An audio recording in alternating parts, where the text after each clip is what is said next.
our webinar on movement. So we're going to do things a little differently today. Typically, Nan, Rebecca, and I talk at you a little bit, but today we have a wonderful guest presenter that I'm going to introduce just in a bit.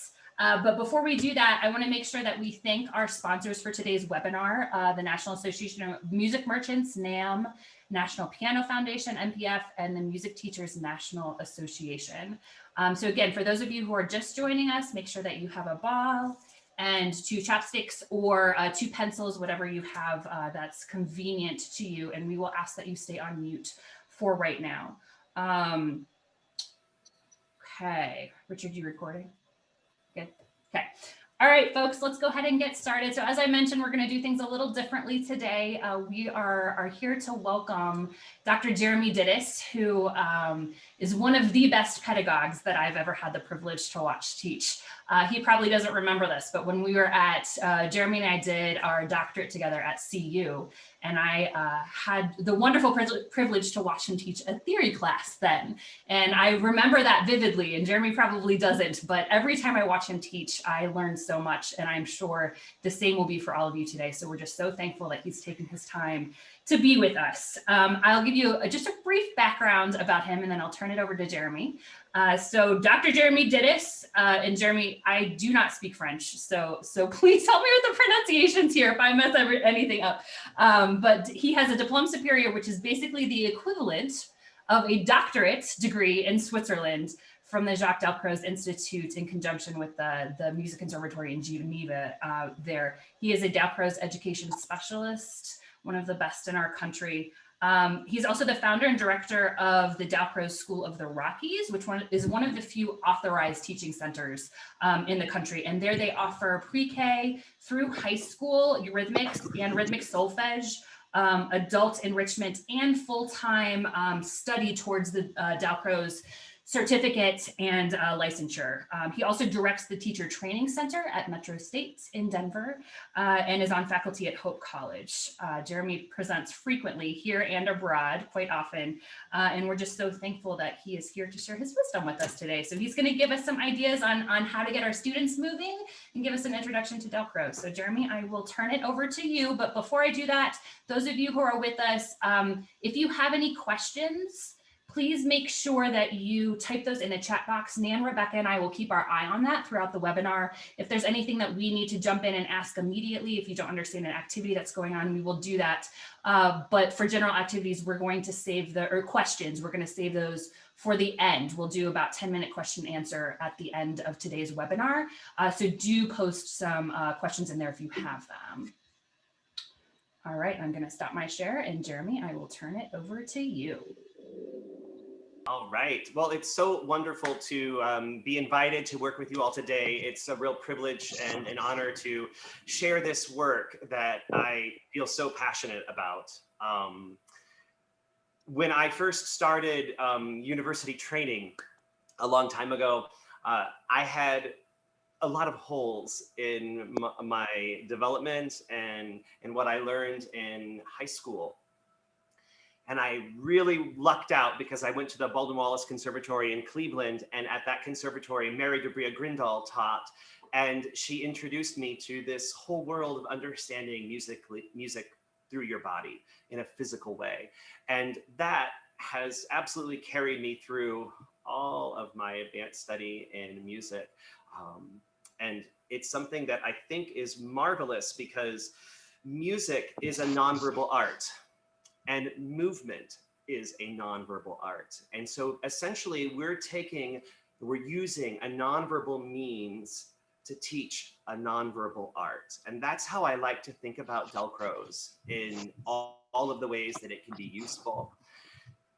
In our session that we're going to do today, I'm going to try to give you a variety of activities, some of which are going to allow you to stay in place. You don't necessarily need to be moving through your room, but then there are going to be times where I'm going to ask you to move, and I want you to do your very best with that, no matter what the space is. I'm going to just turn my camera around here so you can just see. This is my space that I have for just my piano teaching studio. My pianos are over here, and so I can do a fair amount of movement in this space, but the key is using it well. So the idea is when we start to move, and when you move, is we oftentimes start just moving in circles for whatever reason. And I want to encourage you to not do that. I want to encourage you to forge new pathways through your space, find different ways to move. If you move off the camera, I'm fine with that. And then you come back into view, that's great. So really use the space that you have. One of the worst things that I think we can do as Dalcrozians is kind of just march in place. There's nothing interesting about this, but there's a lot of interest, I think, in moving and carving out new ways to move in your space. So please try that when it's time.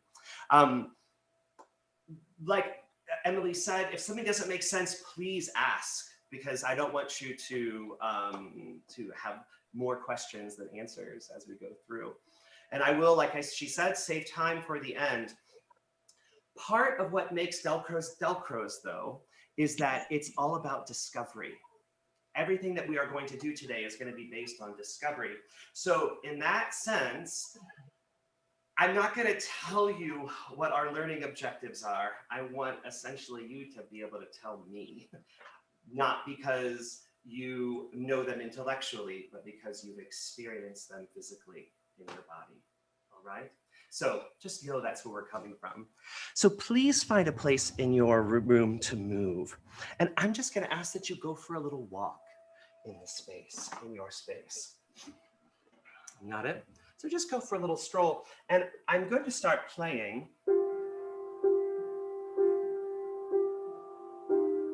And I would like for you to put this pulse in your feet.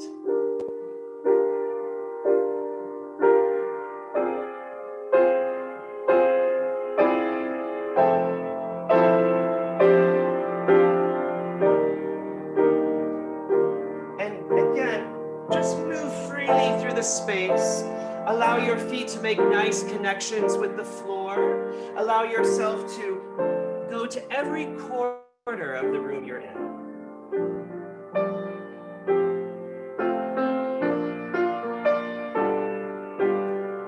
Now I'm going to start playing other sounds like I just did. And don't let those deter you. Allow those to maybe encourage you to take a turn in your space.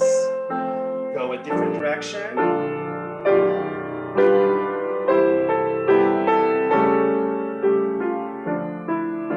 Maybe allow your arms to help dictate where you go.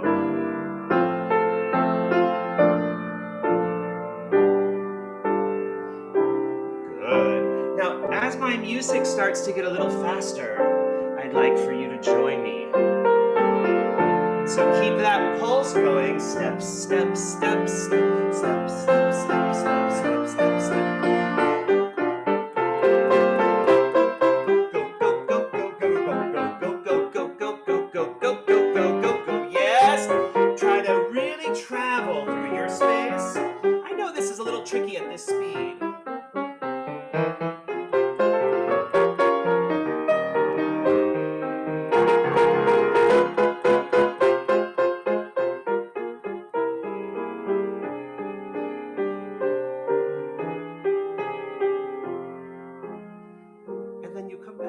Tempo that we were before. And maybe we might go a little slower.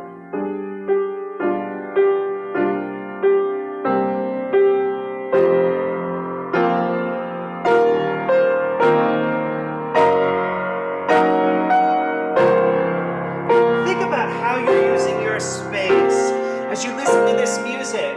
Is it smooth? Is it disconnected? Is it bouncing? How is it? How can your body show me that sound?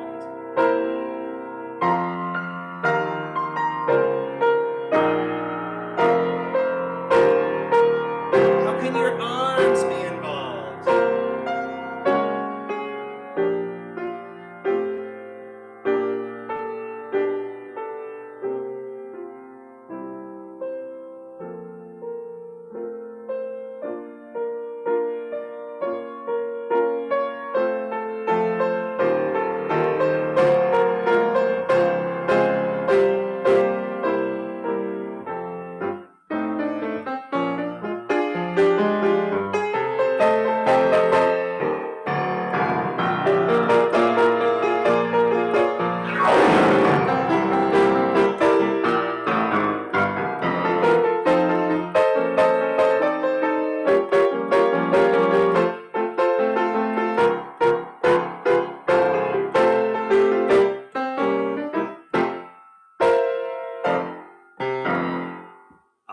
Nicely done. Very good. Now, I want to just talk a little bit about movement.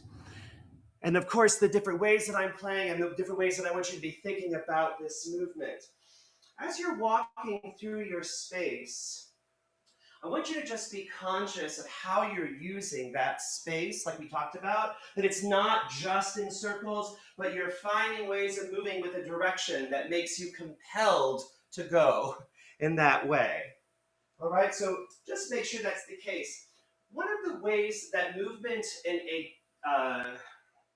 an artistic means, in my opinion, is different than, let's say, walking in the grocery store, is my intention. What is my intention as I'm moving through the space? And right now, I think you could see that my intention is clear, but I'm going to change my intention, and I want you to notice what's different about it.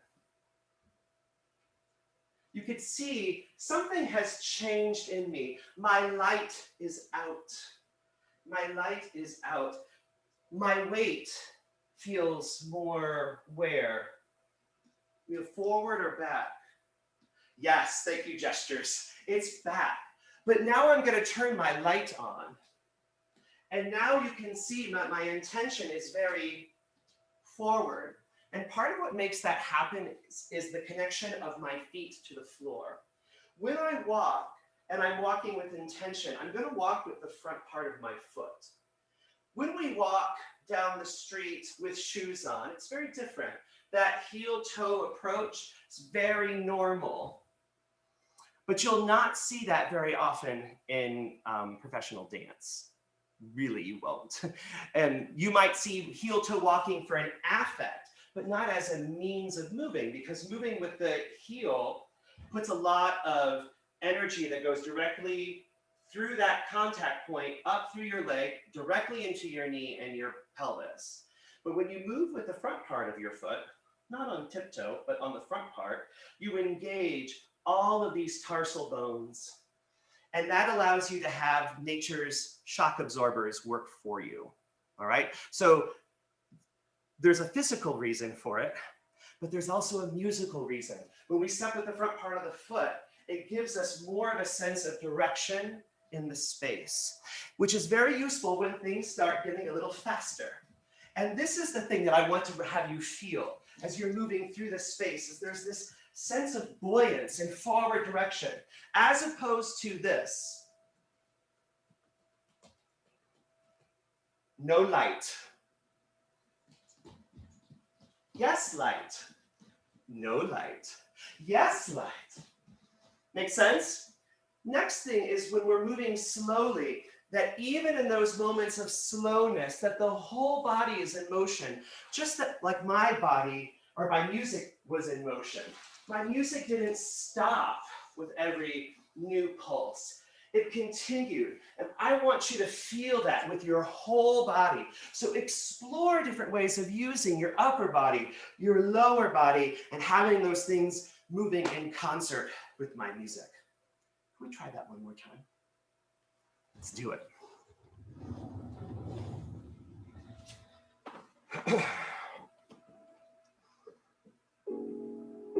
So let's put this walk in your feet.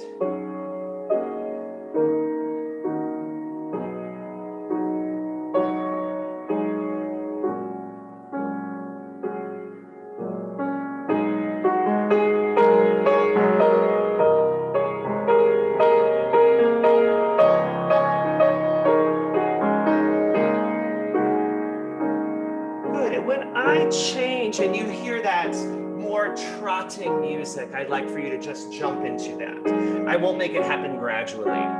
But feel the front part of your foot make contact with the floor, because here it comes.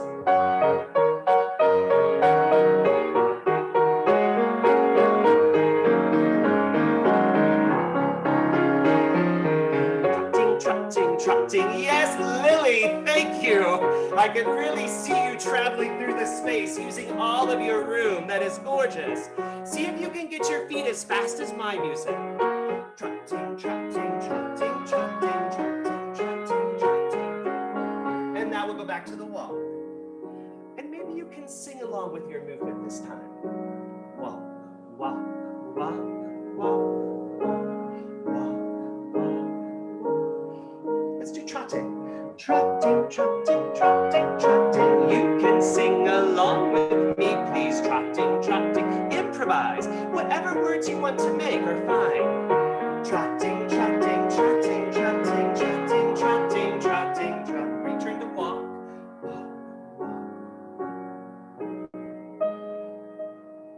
And now we're gonna shift into a nice slide. Slide, slide, slide, slide, slide. Yes, slide like we were doing from before. Thank you, Dennis. Really find your way of moving through that space. Feel your connection to the floor. Allow the front part of your foot to make that contact. Let your whole body move. Let everything engage in flow.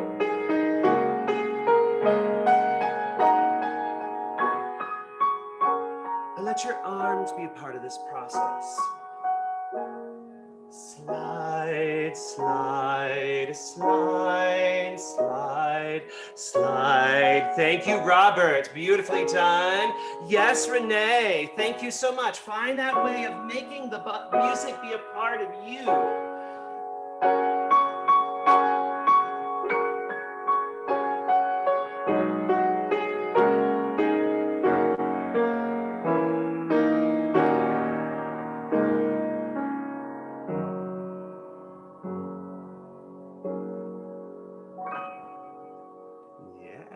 Nicely done. Very good. You guys are doing it.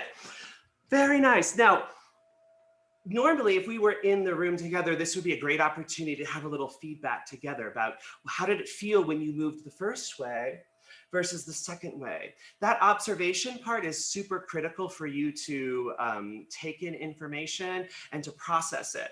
What I want to just say is that every one of you would experience that a little bit differently. We're all unique. We all have different bodies. We all take that information in differently. And that's wonderful. It's one of the things that I love about Dalcroze is that it champions our ability to be our unique selves, and it allows us to find our own path through the space, which is good. Doesn't mean that however you move is fine, or that there's not ways to refine what we do or get better information, depending on how we're doing our movement, how we're experiencing the movement.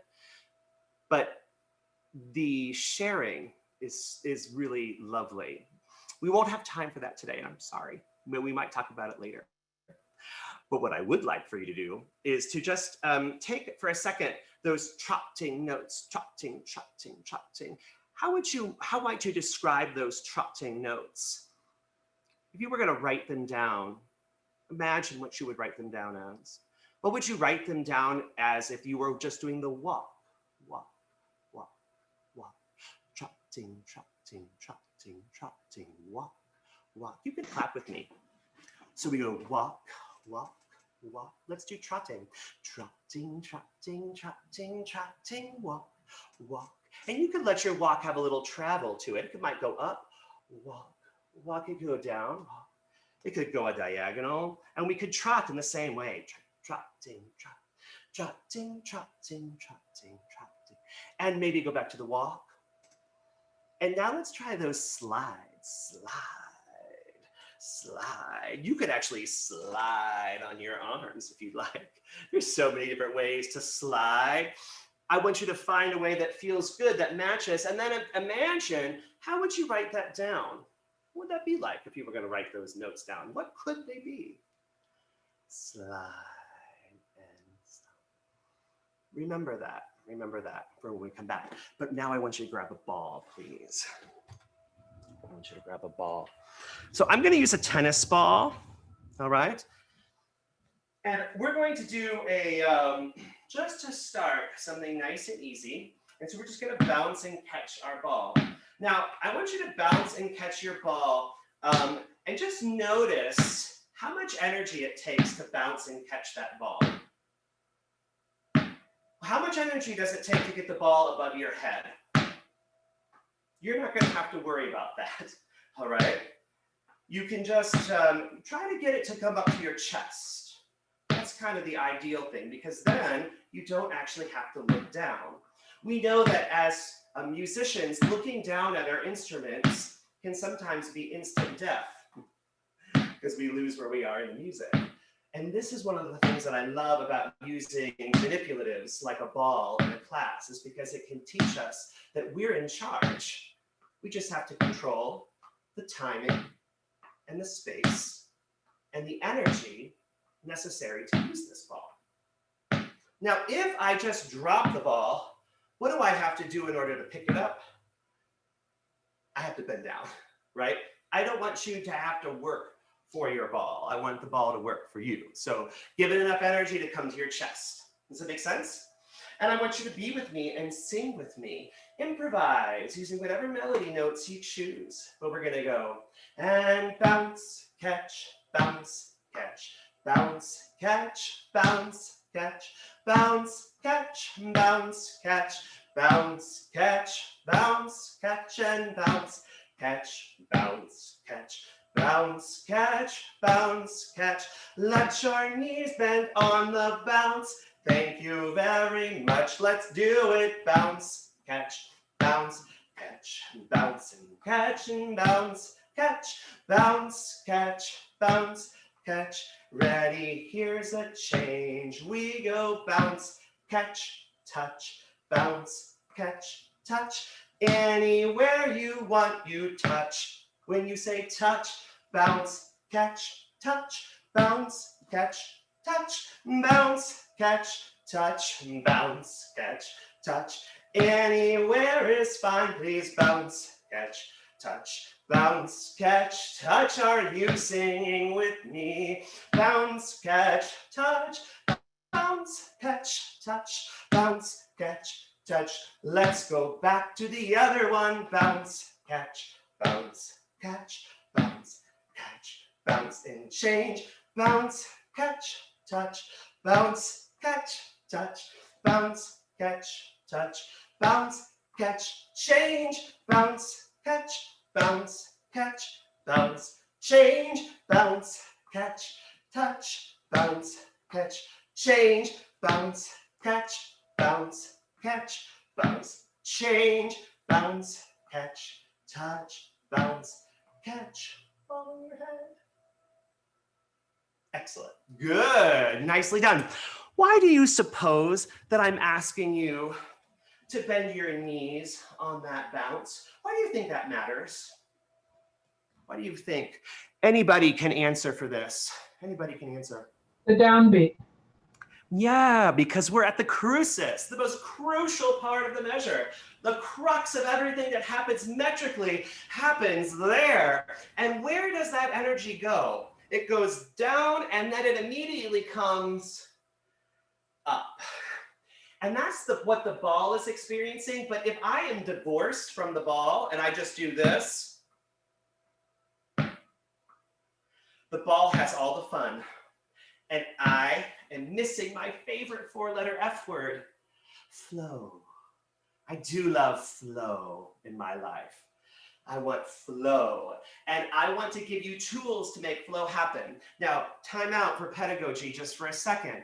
Could you do this activity in your studio with a 7-year-old?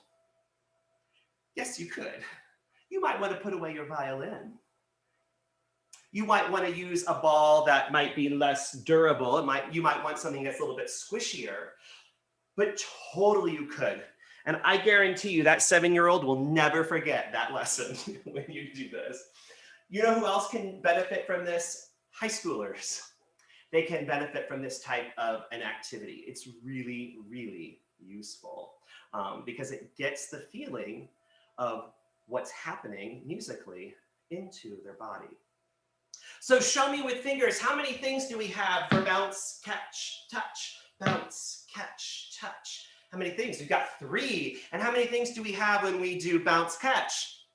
2. Very nice. Exactly. So we're starting to feel different lengths of crucis. different lengths of measure within our bodies, and we're doing it keeping time in a way that's fun, interesting, and doesn't feel at all like work, which I think is always lovely. So could we do that please again? But I'm going to play at the piano, and I want you to follow me. If I say threes, we're in threes. If I say twos, we're in twos. Good luck. All right, here we go. And oh, I should start with telling you where we are. No, I shouldn't. Figure it out. What beater am I in?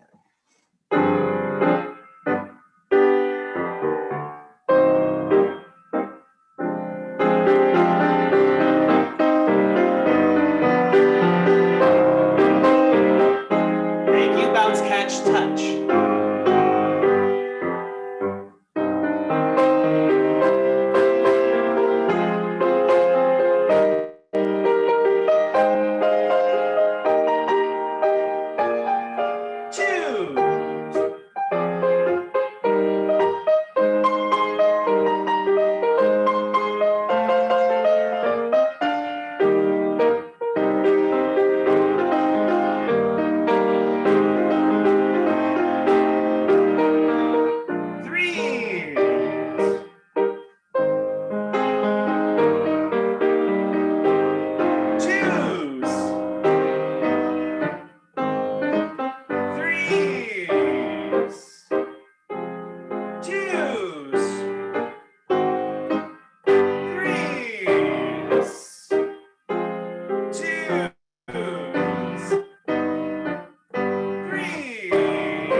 I didn't say threes.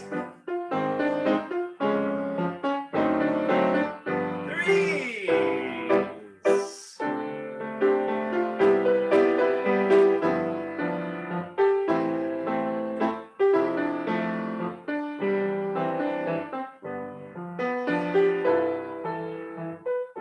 Twos. Threes. Twos. Twos. Threes. Now listen, I'm not going to tell you anymore. You just got to figure it out.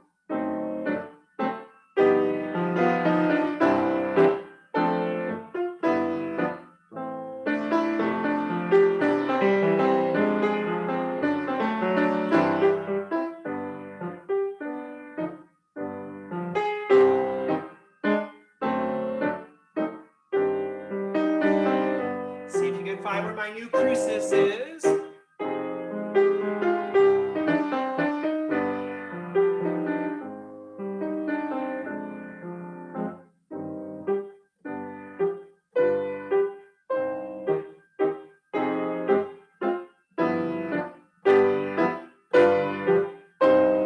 Now I've got a little pattern going. See if you can figure it out.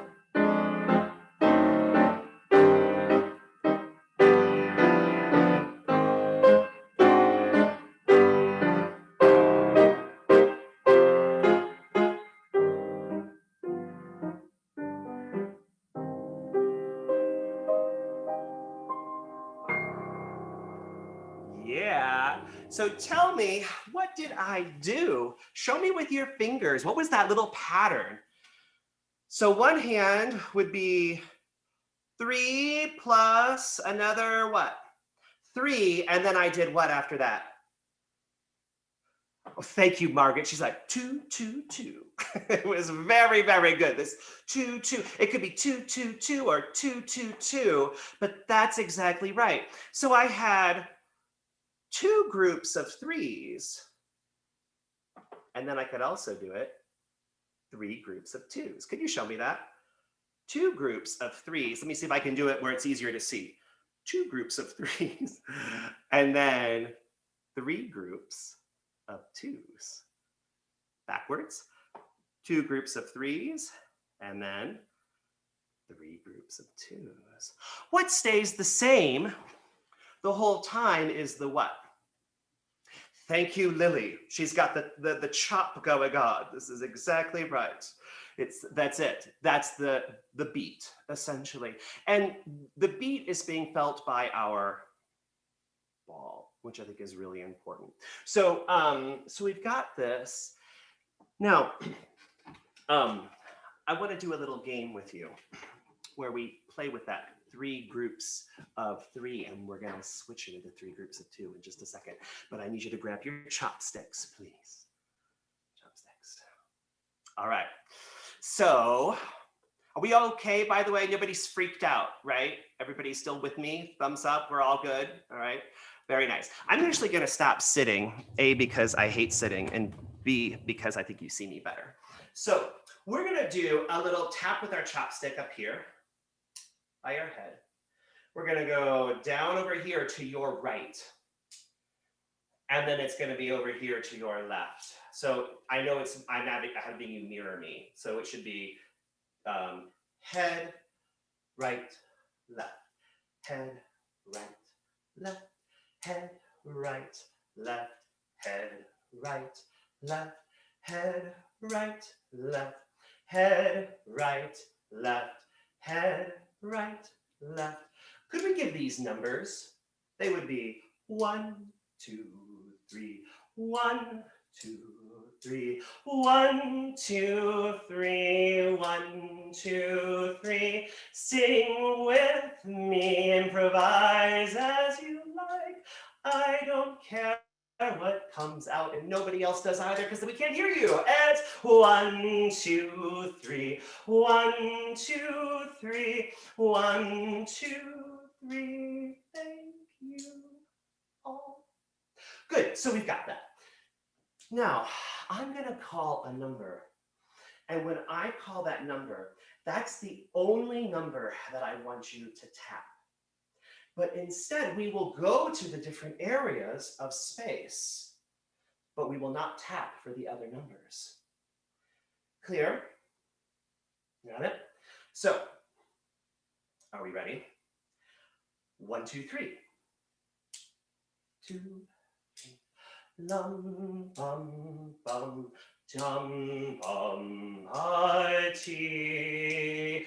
1, ding, dum, silence, yes, lum, lum, 1, 2, 3, la-ding, pa-ti, dum, pa, da-dum, pa, di, dum, 2. Dum, dum, dim, dum, don't play, not there, here, dum, oh, duh, teacher foul, dum, la, 1, 2, 3, ti-da-dim, ti-da-dum, ti-da-di-dum, pa-da-dum, ti-da-da, ti-da-da, ti-da-da-dum. 3, lum, lum, lum. 1, 2, 3, la-di-da-ti-da-da, ti-da-da, ti. 1 and 3, lum, la-dum, la-dum, la-dum. Now we're going to continue with that, but I want you to add another measure where we only tap on 2. Lum, here it comes, adding 2, 2, 1, 3, 2, 1, 3, 2. Sing with me, 1, 3, 2, 1, 3, 2, 1, 2, 3, 1, 2, 3, 1, 2, 3. Nicely done. And take a rest. Shake out your arms. Very good. Now, What we just did was a little tricky because there's a lot of moments where you want to tap and you're not allowed.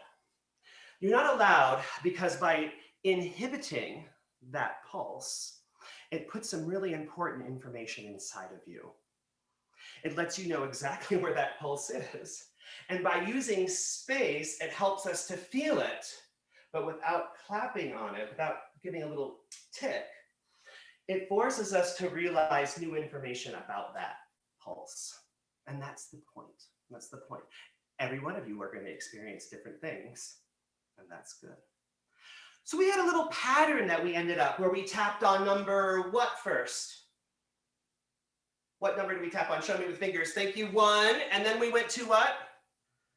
3. We went to 3. We skipped 2. We went to 3. And then in the next measure, we only tapped on what? Dos. That's exactly right. So we have 1, 3, 2. If I say at any point in time, whoa, that's what I want you to do. Got it? It only happens once. The whoa means you do one group of that. All right, and then you go back to 1, 2, 3. Are you ready? Don't freak out. I'm with you. We're going to be it together. Hands up. Ready and sing with me. La ding bum ba ti yum bum ba ti yum ba whoa ding dum ti. Return yum ba da ti yum ba da do da ba da ti dum ba. Whoa dum da ti.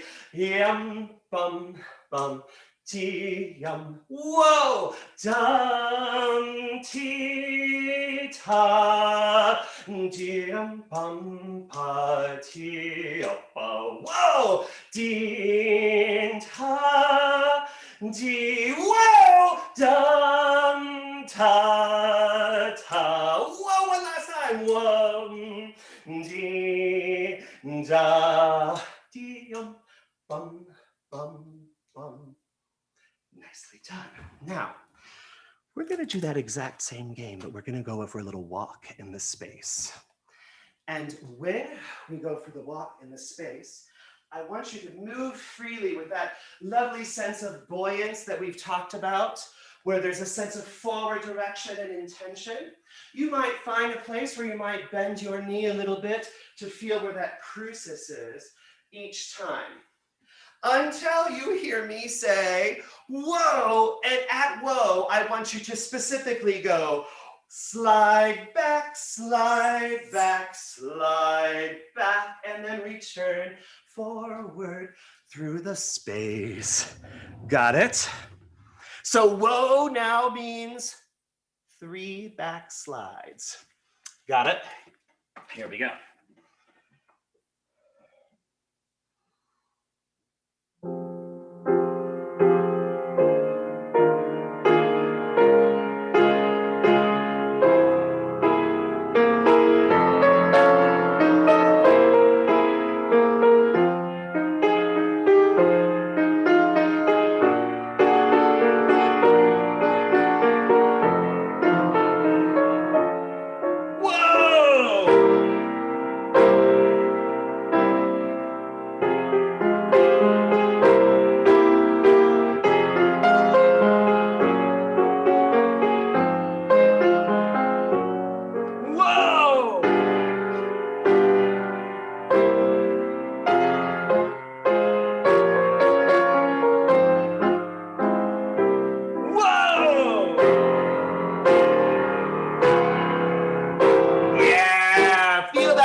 When you get to go forward again.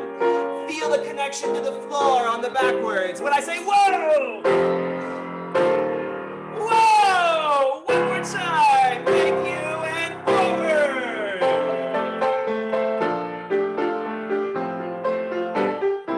Yes, very good, Sharon Brown. Find your way of being in the space. Lovely time.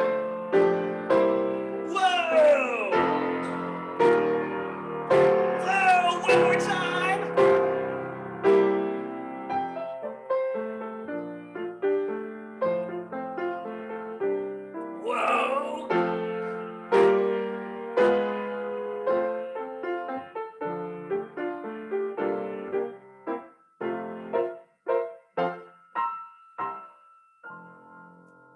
Nicely done, everyone. Come with me to the whiteboard. Come with me to the whiteboard. We're going to check this out a little bit. All right. So,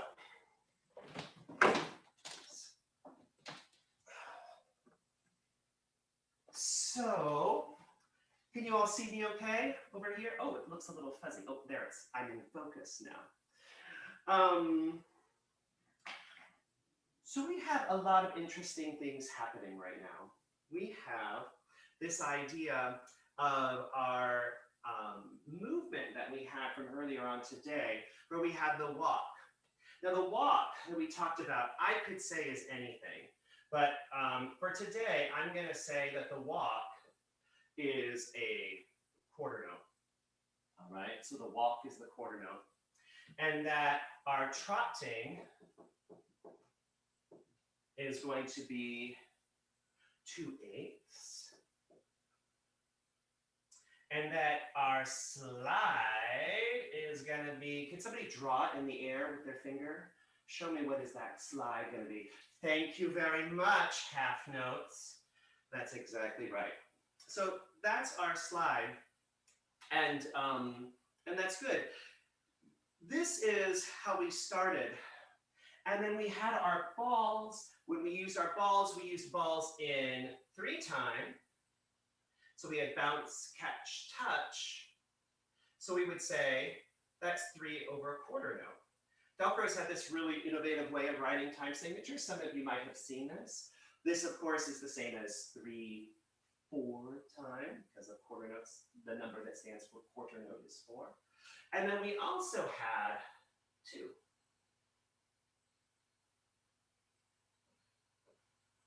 And of course, our beat stayed the same. That was the unifying factor. Now, we started out in 3. I'm going to erase this because I decided I don't like this layout. Dalcrozians can sometimes be fussy about how we write on the board, which is really not great because I have terrible penmanship. This is one of my mother's great moments of depression, is that my writing was so terrible, because she had beautiful handwriting, and I really missed the boat on that. But here we go. We'll do our best with what I've got. So 3s. So I'm going to go ahead and draw those 2 groups of 3s that we had. Now, when we did this, we did a little game where we only tapped here on 1. And then we tapped where? Show me with your fingers. Where was the other one that we tapped with the chopsticks? 1, then 3. And then, where was the last one? 2. That's right. So we had 1, 3, 2. And what's kind of interesting, if you do that and you look at it, it kind of groups pretty nicely like that, doesn't it? Which is pretty fun, if you ask me. And so if I wanted to look at this right here for what it is for the crucis of each group, exactly where we clap, I could say that I have 3 beautiful slides, don't I? I could have 3 beautiful slides. And that's kind of nice. And if I wanted to, I could think of that as a nice big measure of 3/2. And this concept that we have, whenever there's a relationship of 2s to 3s, whenever we have 3 groups of 2 or 2 groups of 3 in juxtaposition, we call and that is my point for today, is to give you new ways of thinking about and moving and experiencing and feeling Hiniola. And the problem is, of course, when we experience hemiola, this is actually what it feels like most of the time, although sometimes this is pretty prominent. We just feel those three groups of twos just for what they are. But it's this idea that we're feeling what's called a big three. So we could have dee-yum, bum, da-yum, bum, dee-ta-ta, dee-dum, bum, dee-dum, bum, dee-ta-dum. It's like 1, 2, 3, 1, 2, 3, 1, 2, 3, 1, 2, 3, 1, 2, 3, 1, 2. Make sense? Very good. I did see somebody ask about if there's going to be a handout. And I can only tell you that yes, there will be. We're going to post it, but not yet. But it will look something like this. So I'll have a lot of this written out for you. So that way you can have it and you can remember it and frame it. You could put it on the refrigerator. You know, you might make a placemat, something decorative. We don't know.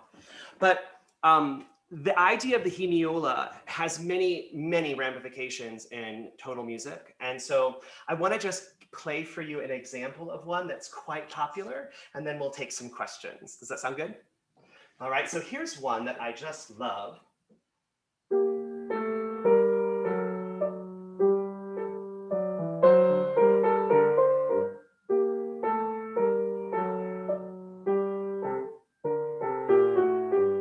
Again.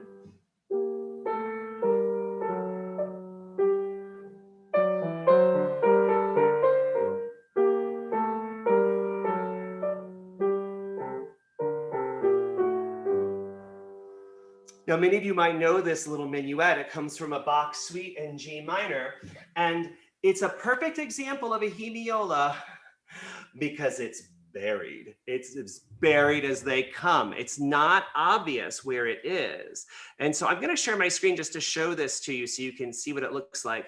And you're going to get a chance to see my desktop. So please don't judge. It's messy. So, so here is this minuet. Oh no, this is there's two minuets. This piece is actually great. If you look up the real suite on IMSLP, all of the movements are clever, but these two are particularly brilliant. But you can see it.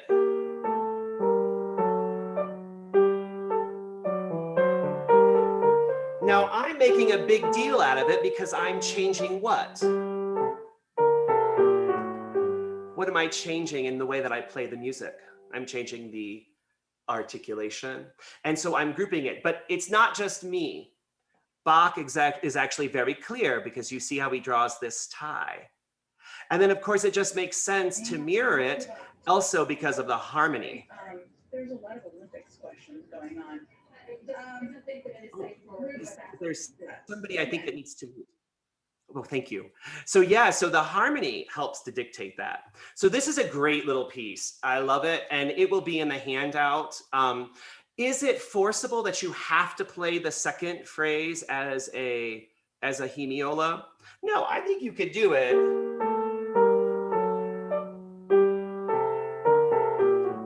I think it works, but I also really like the feel of that unevenness, that whoa sensation that can happen inside that minuet. But the point is that it's your artistic choice. That's what makes it valuable. And you experience it, you sing it, you play it, and then you make your choice. I want to show you another piece though, because sometimes like some of this repertoire is not particularly advanced, but it also is, it's a little bit more difficult. But there's a set of pieces by William Bolcom that is a great set of pieces, really cool.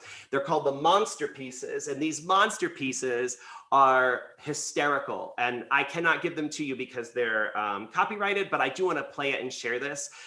Everybody should go out and buy this set of pieces. They're brilliant. So.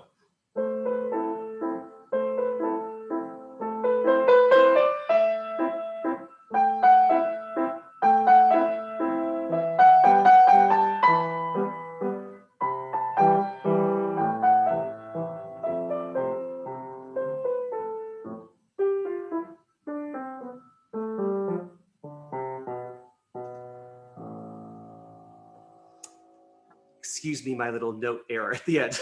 I should be watching the score up here, not over here. But yes, so did you hear that hemiola at the end?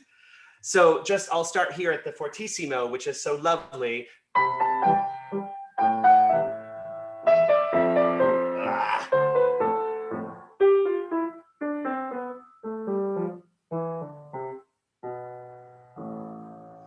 But isn't that just brilliant? And it's a great little example of showing how this can happen because of rhythmic pattern. So keep your eyes peeled. Hemiolas are everywhere. There's one other piece here that's called The Ghost Waltz by Lowell Lieberman, and that's another great piece. It's from his album For the Young. So those are just two contemporary composers. Check it out. The Ghost Waltz is number 5 in that set. So yeah. Anyway, questions. What can I answer for you?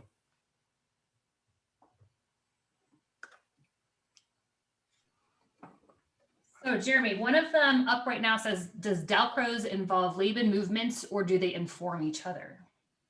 So Rudolf Laban was a person who was around in the same ballpark as Dalcroze. Dalcroze was born before he was by a healthy chunk of time, but they absolutely can inform one another. Laban's objective just to summarize, was that there were lots of movement qualities that we had, movement affects that we use as human beings, oftentimes in different combinations. And those movement affects, these movement qualities, if you will, those can really work beautifully to help inform movement technique. So that way, we give specific tools on how to move to experience and feel music in a more efficient and a more connective way, especially because most of us as musicians are not trained as movers. Laban gives a lovely vocabulary. So my dissertation was actually on that subject, was Laban, Dalcroze, and the Pedagogy of Aesthetics. So I can say to you, yes, it's brilliant and I love it. So there's that. Awesome, Jeremy. We have another one that I think is super interesting. Do you use Dalcroze for visualization to encourage internal hearing and memorization? Yes, yes, yes, and yes. So we didn't do as much of this today, although we did it without you knowing it. Or a lot of what we did affected how you learned. But Dalcroze champions the idea that change is constant in a learning environment. We always are changing things and making it different. Why? So that way you can learn more, you stay more focused, you learn how to listen better. The visualization, the visual aspect comes in from oftentimes the ways in which we enact change. Like for instance, we did the ball activity. I was singing along with, but I didn't say, and now, after stopping, now we're going to just touch, or now we're just going to bounce and catch. That's not how I did it. I just said, be with me. And so you just had to do it. But one of our main impulses for change, aside for saying change or making cues happen in the music, is visual changes. So like, for instance, when I was at the board and I was pointing 1, 2, 3, 1, 2, 3, 1, 2, 3. I didn't tell you what I was going to do next. You just had to watch. That helps to train the eye and the ear to be in harmony with the body. And we think that usually those things are together, but the truth is no. And this is one way that we can work on it. By doing those things, it helps us to internalize. And so, oh, I'm sorry, the screen is changing, and so I'm freaking out. We're still on, right? Everything's okay? Sorry. Sorry, Jeremy, I just put that up there because we had lots of questions about where can we go to learn more about this? Are there classes happening on Zoom? Can we do this with adults? Can we do it with children? So I just thought I'd throw your website up there so that people can go there and... Totally fine. So at any rate, but I just got to finish my thought. Yes, and every time we do those types of activities where we change time, space, and energy, and the visual component becomes the impulse for change, that plants a seed inside of you that helps you learn how to visualize in a new way. If that makes sense. All right. Me and Rebecca, do you want to pick out a question that you saw that would be particularly useful? Yes. Do you also use this with adults? So yes, and that's a great question. So Dalcroze is the only modern method of music education that was started with adults. In the United States in particular, but worldwide, we've kind of taken on this approach that music and movement means for babies. And I hope that you can see by this class that that's not the truth, that there's a lot that can be done with it at many different levels. And I think that part is really critical. His whole method started at the Conservatoire de Genève, and that's where he began, and he eventually adapted it for children, but it's still in place at leading conservatories around the country. And so I think that it works beautifully for adults. It's just different. And of course, a lot of the activities that we did today, you could adapt that for kids. You can imagine we can make it a lot more challenging for adults as well. And that's fun as long as you have a growth mindset. Other questions? Jeremy, what about suggestions for folks who want to find out more about Dalcroze and studying this process even more? Sure. So you have my information there. You're always welcome to send me an email. That's great. You go to my website. That's fine. There's on my website, actually, there's a whole page of parent resources that I have that have tons of information about practicing. And that's nothing to do with Dalcroze, but tons of information about practicing. So if you ever want that information, please feel free to steal it. It's great. Thanks, Tasha. And so the other thing is that there's another organization that is called the Dalcroze Society of America. I'm an active member of that organization, and we are connected to all of the training centers that are accredited training centers in the United States. So at the Dalcroze School of the Rockies, we're one of those training centers. You could also study in Boston at the Winchester School and the Longy School of Music. In New York, there's accredited schools at the Lucy Moses School and at, I believe, Diller Quayle School in New York. And there's also Carnegie Mellon University, which has summer training. So there's lots of opportunities for you to learn more from qualified Dalcroze instructors. When I send out the packet, I will include a page of resources for you. So that way you can, if you wanted to read more, but I will just caution you this one thing. Reading about Dalcroze is like learning how to kiss from a book. You don't learn how to kiss from reading a book. The only way to kiss is to do it. That's how you learn. All right. So Dalcroze is exactly like that. That is how you learn. We learn from doing. We don't learn from other ways in a Dalcroze classroom. This is what it's all about. So I just want to say that it's really important. So please reach out to the Dalcroze Society of America. Please reach out to me, and we'll have fun together. And Rebecca, anything else that I missed? Maybe I could ask just one quick question. Somebody asked about the music that you play, Jeremy, maybe really quickly. Were you improvising, or were those arrangements of yours? No, that's improvised music. So part of what makes Dalcroze is the fact that there is interaction between what I see and what I play. Now, this is a little bit different when we're doing this on Zoom. You know, it's a little funky chicken, but yes, I'm improvising everything because I'm seeing where people are moving and how they're moving, and then I try to change my music to adapt to them. So that's really important to say. Part of that adaptive process allows for students to feel special. It allows students to feel valued. It's allowing for students to be stimulated. So although we sometimes do use recorded music, certain Dalcroze teachers do. I think that's great.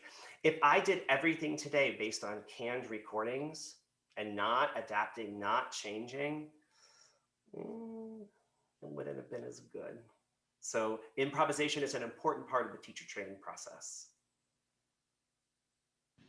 Thank you so much, Jeremy. This is so helpful. And I think you gave us lots of really wonderful tools to use in the classroom immediately. And it's always good to have a reemphasis that movement is important, especially when we're spending, many of us, so much time on Zoom right now. So some ideas for us that can really get students up and around, even if we are remote, is really helpful. So thank you for that. And I will leave Jeremy's contact information up there if anybody would like to check out the website or his email address so that you can connect with him if you would like. His school also has rhythmics classes for ages 4 to 7 and adult enrichment studies going on currently too. And there's a registration link for that right on the homepage of Dalcroze School of the Rockies.com. So if anyone's interested in that, one of the really awesome things about COVID right now is that we can all connect via Zoom, right? So even if you're in Chicago, you can tune in. So that is a really wonderful thing that we've got going on right now. So with that, I'm going to turn it over to Richard, who's going to talk a little bit about scholarship opportunities that we have for RMM for specifically for the MTNA conference coming up.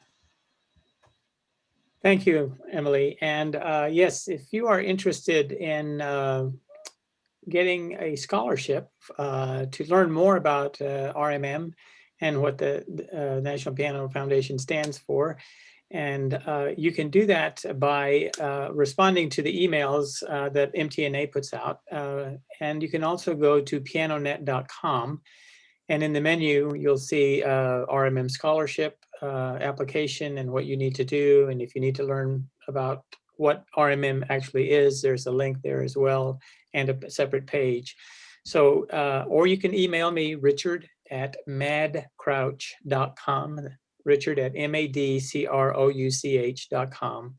But we hope that you will apply for those scholarships. They are $300 scholarships. So that's enough to pay for the registration for the MTNA virtual conference. Okay, thank you. And for those of you loving Jeremy too, all of these wonderful comments for you, Jeremy. Jeremy is going to be making an appearance at MTNA too. So we'll get to see him again there. So we're really excited about that and super thankful that he is willing to share his time and expertise with us. So I'm going to put up the information for the next webinars that we have coming March through May here. Just in case you want to save the dates for any of these, please make sure they're on your calendar and we would love to see you again. So thank you so much for joining us. It was wonderful to see everyone's movement and smiling faces. So thank you so much.